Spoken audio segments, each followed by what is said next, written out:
بسم الله الرحمن الرحيم.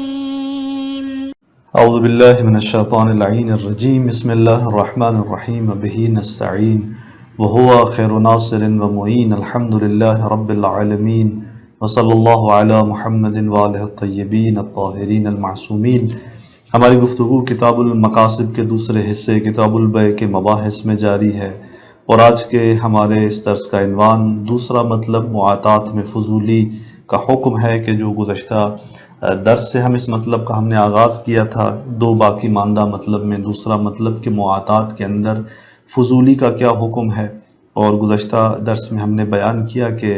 فرق نہیں کرتا کہ بیع عقدی ہو یا معاطات ہو، اس بیع فضولی یعنی فضولی کے جتنے اقسام ہم نے پیچھے بیان کیے ان میں فرق نہیں کرتا کہ بیع کے اندر وہ بیع عقدی قولی صورت میں واقع ہو یا معاطات واقع ہو. البتہ یہ مطلب ہم نے بیان کیا گزشتہ درس کے اندر اس بنا پر کہ ہم معاطات کو مفید ملک جانتے ہیں، تو پھر فرق نہیں کرتا، وہ تمام اقسام یہاں پر بھی جاری ہوں گے. اور اسی مطلب کو مزید آگے بڑھاتے ہوئے آج کے درس کے اندر چند اہم نکات کی طرف اشارہ کرتے ہیں، اور اس طرح ہمارے اہم مطالب میں سے آج کے اس درس کے اندر ایک مطلب اشکال اور اس کا جواب ہے. ممکن ہے کوئی آ کر ایک اشکال کرے ہماری گزشتہ اس مطلب پر، کہ جس میں ہم نے کہا کہ بیع کے تمام اقسام میں فرق نہیں کرتا کہ معاطات ہو یا بیع عقدی ہو،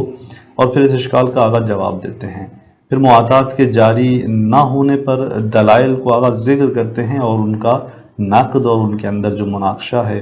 وہ بیان فرماتے ہیں. تو اس طرح چلتے ہیں اپنے پہلے عنوان کی طرف، جس میں آغاز اشکال اور جواب کو بیان کرتے ہیں اس عبارت کے ساتھ کہ وَتَوَهُّمُ الْإِشْكَالِ فِيهِ.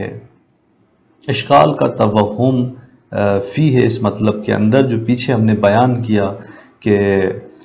اقسام بیع فضولی میں فرق نہیں کرتا کہ وہ بیع عقدی ہو یا بیع معاطات ہو، البتہ اس بنا پر کہ ہم معاطات کو مفید ملک جان رہے ہوں تو فرق نہیں کرتا.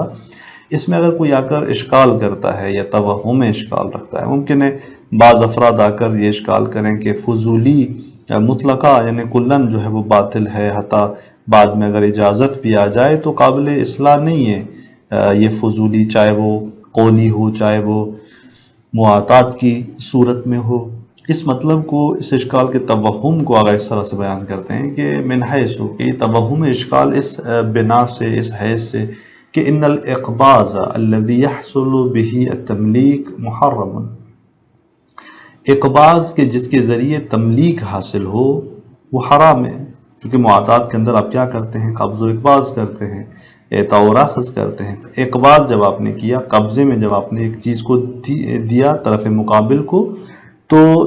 الذی کے جس کے ذریعے آپ تملیک حاصل کرتے ہیں یہ حرام ہے فضولی کے اندر. لکونہ تصرفاً فی مال الغیر، جو کہ آپ غیر کے مال میں تصرف کر رہے ہیں. بس فلا یترتب علیہ اثر، حرمت چونکہ ملازم فساد ہے لہٰذا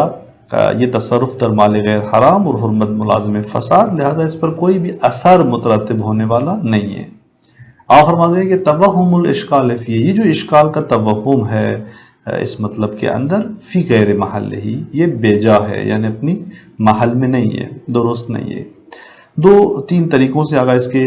تین مرحلوں میں اس کا جواب دیتے ہیں. ایک بات اس کے جواب میں یہ ہے کہ اذ قد لا یحتاج الی اقباض مال الغیر، اس لیے کہ کبھی جو ہے اصلا وہ فضولی محتاج نہیں ہوتا مال غیر کے اقباض میں، یعنی مال غیر کو وہ قبضے میں دے، کبھی کبھی اس کو اس کی ضرورت نہیں پڑتی. کما لو اشترى الفضولی لغیرہ فی الذمہ، جیسے مثلا وہ مورد کے جہاں پر فضولی جو ہے وہ غیر کے لیے اگر شراء کر رہا ہے تو فی الذمہ کر رہا ہے، یعنی اس دوسرے کے ذمے میں ایک چیز جو ہے وہ خرید رہا ہے کہ اس کا ثمن وہ دوسرا دے گا، ادا کرے گا بعد میں. تو یہاں پر اس نے کوئی غیر شخص کے کسی مال کو اقباض تو نہیں کیا، بلکہ اس غیر کے ذمے پہ ایک چیز کو لے لیا. تو یہاں پر فضولی کی جانب سے کوئی اقباض اور اعطاء نہیں ہے. ہاں اگر مد مقابل نے کوئی اقباض کیا ہے، کوئی چیز مثلا وہی مبیع اور مسمن کو قبضے میں دیا ہے، تو وہ مالک ہے، اور وہ مالک اپنے مال کی نسبت اس کا تصرف مشکل نہیں رکھتا. تو بس یہ ایک مطلب کہ اصل کبھی محتاج نہیں ہوتا کہ وہ اقباض صورت پائے، اور آپ کہہ رہے ہیں کہ اقباض حرام ہے لہٰذا اس پہ اثر مترتب نہیں ہوگا، تو نہیں، وہ موارد دیکھیں آپ فضولی کے جہاں پہ اقباض ہی نہیں ہے۔ پھر فرماتے ہیں کہ ما انہ قد یقع الاقباض مقرونا بالرضا المالک، اس کے بعد آگا فرماتے ہیں کہ کبھی جو ہے یہ اقباض مقرون ہوتا ہے رضایت مالک سے، یعنی یہ اقباض گرچہ فضولی جو ہے وہ اس کو اقباض کر رہا ہوتا ہے لیکن مالک کی رضایت ساتھ ہوتی ہے، جو کہ وہ خیال کرتا ہے کہ مالک یعنی باطن میں راضی ہے اس مطلب کی نسبت، لہٰذا وہ آ کر اس چیز کو مد مقابل فریق اور وہ جو طرف مقابل ہے معاملے کا اس کے حوالے کر دیتا ہے۔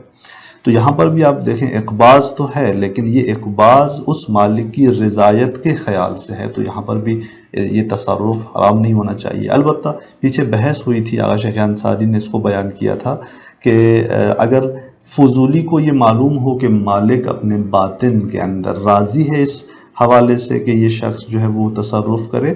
تو اس کو شیخ انصاری اپنے نقطہ نگاہ سے معاملے فضولی نہیں جان رہے تھے، یعنی اس کو فضولی سے خارج کر رہے تھے، اور یہاں پر آگا اسی مطلب کی طرف اشارہ کرتے ہیں کہ بناءً علی ظاہر کلامہم، بنا رکھتے ہوئے ان کے اس کلام کے ظاہر پر کہ من ان العلم بالرضا لا يخرج المعاملۃ عن معاملۃ الفضولی، کہ یہ جو ہم نے کہا کہ اقباض کبھی کبھی مقرون ہوتا ہے، متصل ہوتا ہے مالک کی رضایت کے ساتھ، اور یہاں پر تو پھر تصرف حرمت والی بات نہیں آئے گی، اور یہ بھی بنا اس بات پر کہ ہم ان فقہا کے کلام کو ظاہر دیکھیں کہ جو کہتے ہیں کہ علم بالرضا یہ معاملے کو اس کے معاملے فضولی ہونے سے خارج نہیں کرتا، یعنی جب اس کو معلوم ہے مالک کے باطن میں رضایت کے حوالے سے علم اگر فضولی کو حاصل ہے، تو مشہور کے نقطہ نگاہ سے، فقہا کے نقطہ نگاہ سے یہ معاملے فضولی کا مصداق ہے، اس سے خارج نہیں ہے۔ اس بات پر بنا رکھتے ہوئے آغا شیخ کہتے ہیں کہ جب یہ صورتحال ہو تو وہاں پر بھی آپ دیکھیں کہ مال غیر میں تصرف حرام تو لازم نہیں آتا کہ آپ حرمت کو ملازم فساد آ کر بیان کریں۔ پھر فرماتے ہیں کہ ما ان النہی لا يدل علی الفساد، اگر ہم یہاں تک اس بات کو قبول بھی کر لیں کہ یہ اقباض صورت پایا ہے اور اقباض جو ہے وہ مال غیر میں تصرف ہے، پھر یہ حرام ہے اور یہ حرمت ملازم فساد ہے، آپ فرماتے ہیں کہ نہیں، یہاں جو نہیں ہے یہ دلالت نہیں کرتی فساد پر۔ ایک ما انہ لو دل، اگر یہ دلالت بھی کرے فساد پر، لدل علی عدم ترتب الاثر المقصود، تو اس کی دلالت کس بات پر ہے؟ اس بات پر ہے کہ وہ اثر مقصود مترتب نہیں ہوگا۔ اثر مقصود یہاں پر کیا ہے؟ وہ استقلال الاقباض فی السببیہ، کہ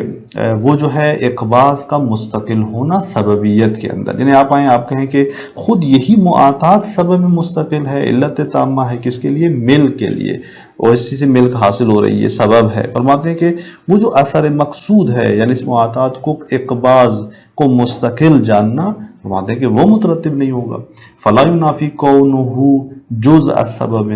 اور یہ اثر مقصود کا مترتب نہ ہونا، معاطات کو مستقل نہ جاننا سبب کے حوالے سے، یہ منافات نہیں رکھتا کہ ہم کہیں کہ یہ اجاز بعدی کے ساتھ جزء سبب قرار پائے، یعنی خود یہ عقد جو ہے عقد معاطاتی خود ایک سبب،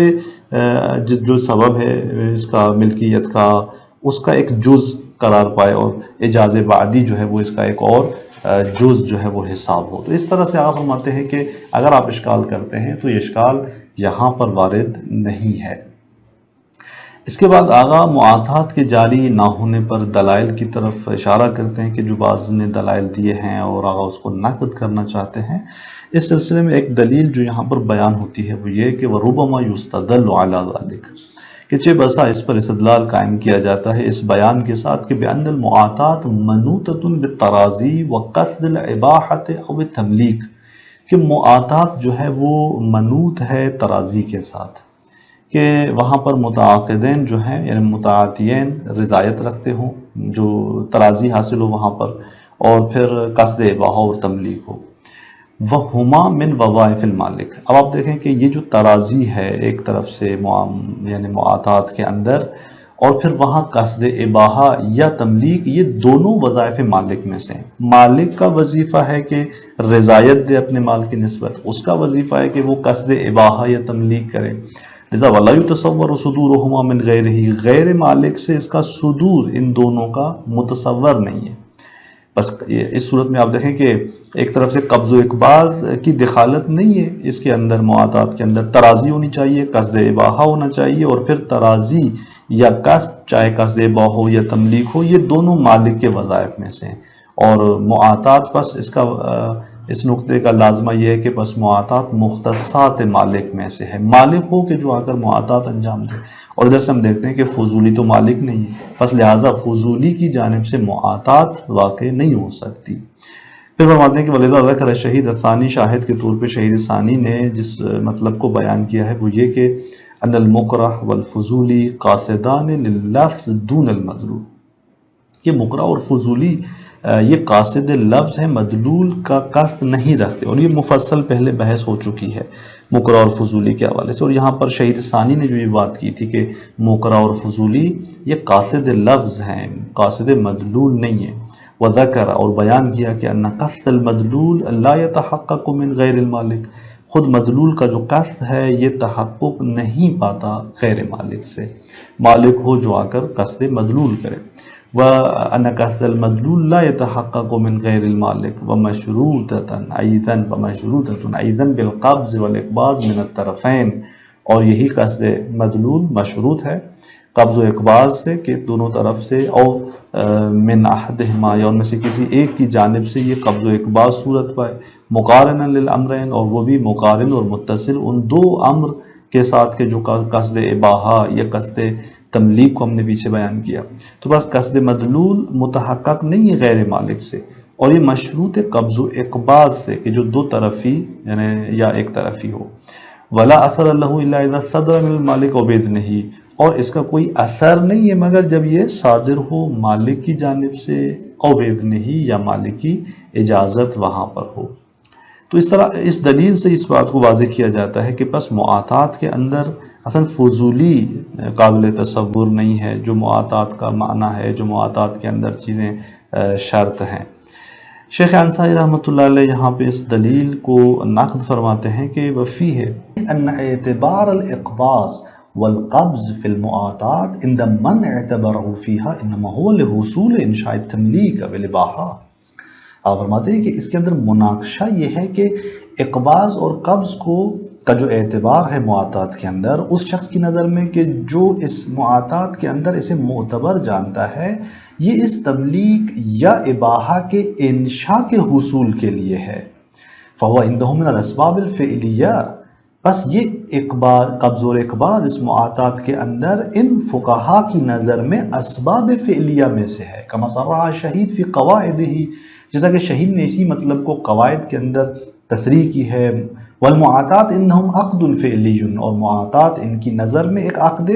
فعلی ہے۔ تو بس یہاں تک واضح ہوا کہ اگر قبض و اقباض معتبر ہے تو وہ اس عنوان سے کہ یہ عقد فعلی ہے۔ وَلِذَا ذَكَرَ بَعْضُ الْحَنَفِيَّةِ الْقَائِلِينَ بِلُزُومِهَا، شاہد لاتے ہیں آگا، جیسا کہ بعض حنفی جو قائل ہیں اس معاطات کے لزوم کے، وہ کہتے ہیں کہ ان البیع ینعقد بالایجاب والقبول وبالتعاطی، بے منعقد ہوتی ہے ایجاب و قبول سے اور تعاطی سے۔ ایجاب و قبول یعنی الفاظ سے آپ بے منعقد کرتے ہیں، بالتعاطی اعطاء اور اخذ سے آپ بے منعقد کرتے ہیں، یعنی قبض و اقباض سے آپ انشاء کر رہے ہوتے ہیں۔ وحینئذ، اب جب یہ صورتحال ہے کہ قبض و اقباض سے انشاء کیا جاتا ہے اس کے اندر، اگر قبض و اقباض معتبر ہے تو وہ اس جہت سے ہے، تو پس فلا مانع من ان یقصد الفضول باقباضہ المعنی القائم بنفسہ المقصود من قولہ ملکتک، مانعیت نہیں رکھتی یہاں پر یہ بات کہ فضولی اسی اقباض سے قصد کرتا ہو، ارادہ کرتا ہو، اس معنی کا جو قائم بالنفس خود فضولی ہے، وہ کہ جو مقصود ہے اس کے اس قول ملکتک سے، یعنی جب وہ اس بے قولی کو جاری منعقد کرتا ہے ایجاب و قبول سے اور ملکتو کہتا ہے ملکتو کا، تو وہاں پر کیا معنی مقصود ہوتی ہے؟ وہی معنی جو ملکتو کا کے ذریعے مقصود ہوتی ہے اور وہ انشاء کی جاتی ہے اس الفاظ کے ذریعے۔ آپ فرماتے ہیں کہ اقباض سے بھی وہی معنی جو ہے وہ مقصود ہے، فرق نہیں ہے ان دونوں کے درمیان، یعنی بے جو ہے وہ لفظ اور قول سے ہو یا بے معاطاتی ہو، قبض و اقباض سے ہو، ان کے درمیان فرق نہیں کرتا کہ وہ وہاں انشاء قول کے ذریعے ہے، یہاں پر بھی وہی انشاء وہی معنی جو ہے نقل و انتقال کی مقصود ہے، لیکن یہاں پر فعل کے ذریعے اس کو جاری کیا جا رہا ہے۔ وَاعْتِبَارُ مُقَارَنَةِ الرِّضَا مِنَ الْمَالِكِ لِلْإِنشَاءِ الْفِعْلِي، اور یہ جو بات کی جا رہی ہے کہ انشاء فعلی کے ساتھ مالک کی جانب سے رضایت مقارن ہو، یہ معتبر ہے دون القولی، نہ انشاء قولی۔ فرماتے ہیں کہ انشاء فعلی کے ساتھ یہ رضایت کا مقارن ہونا معتبر ہے، قولی میں نہیں ہے۔ ما اتحاد ادلت اعتبار الرضا و طیب النفس،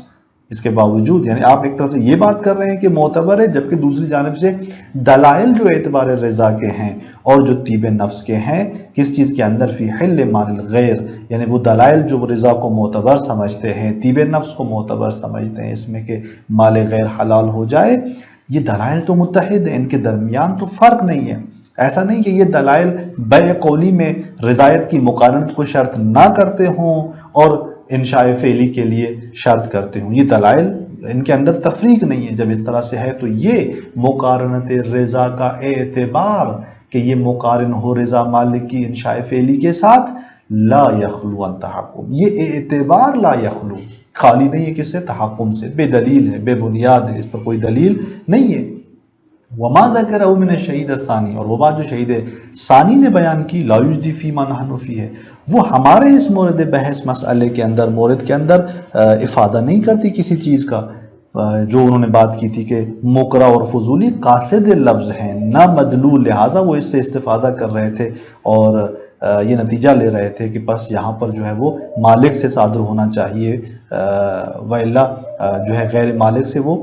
قابل قبول نہیں ہوگا۔ فرماتے کہ لا یجدی، کیوں؟ لأن لا نعتبر فی فعل الفضول ازید من القصد الموجود فی قولہ، فرماتے ہیں کہ فضولی کے فعل میں معتبر نہیں ہے اس قصد سے زیادہ کوئی چیز جو موجود ہے اس کے قول میں، یعنی جو قصد اس کے قول میں موجود ہے وہی یہاں معتبر ہے، اس سے زیادہ مزید کوئی چیز تو یہاں فعل فضولی میں معتبر نہیں ہے۔ لعدم الدلیل، چونکہ ہمارے پاس دلیل نہیں ہے کہ یہاں پر ہم مزید بیشتر کسی چیز کے اعتبار کے قائل ہو جائیں۔ وَلَوْ ثَبَتَ، اور اگر ہم کہتے ہیں کہ یہ مقارنت رضا مالک کی انشاء فعلی کے ساتھ ضروری ہے اور یہ ثابت ہے، وَلَثَبَتَ مِنْهُ اعتبار المقارنہ فی العقد القولی ایضاً، پھر یہی چیز ثابت ہوگی اس سے، کہاں پر؟ عقد قولی میں مقارنت کا اعتبار، یعنی وہاں پر بھی پھر معتبر ہونا چاہیے۔ اگر آپ یہاں پہ شرط قرار دیتے ہیں مقارنت کو تو پھر آپ کو وہاں پر بھی عقد قولی کے اندر بھی مقارنت کو شرط قرار دینا پڑے گا۔ تو بہرحال یہاں تک یہ بات روشن ہو جاتی ہے کہ معاہدات کے جاری نہ ہونے پہ یہ جو دلیل قائم کی جا رہی تھی یہ دلیل درست نہیں ہے۔ مزید اسی بحث کو آگے بڑھائیں گے اگلے درس کے اندر کہ مزید اس کے حوالے سے شیخ انصاری کیا مناقشہ فرماتے ہیں۔ والسلام علیکم ورحمۃ اللہ وبرکاتہ۔